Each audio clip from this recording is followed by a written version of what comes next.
từ cái đấy đi ngồi đây cả miền vón trong đó miền vón như nó nè thôi nha nước viên nước cọp nó không á bà ô cọp ơi chụp thang này ô ai vậy đây bật với nhá vừa nó nóng không bật để chơi cô còn bàn bật chân cái cây nè cây nè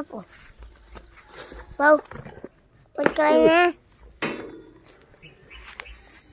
cây gì chân rồi tôi chơi cô thôi đấy chứ không được đâu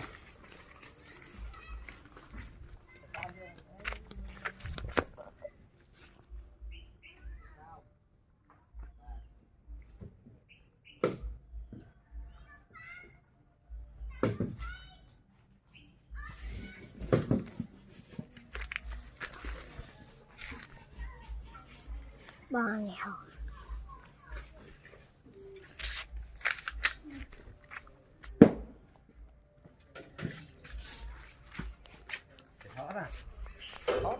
thôi cắp thôi bố các bạn cho ăn thì trong bên lại kho này ta mà khó biết chưa có không cái đó mình rùng võ nè làm po này năng khởi nước cọp rừng hả Việt miên rừng ta có họ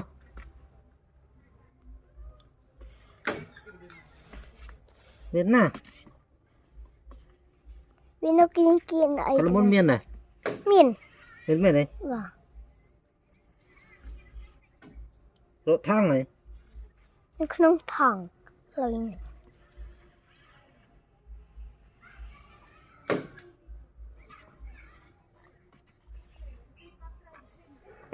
thì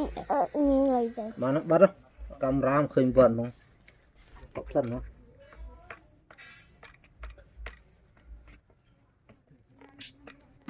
bạn nó khả năng từ làm bố ấy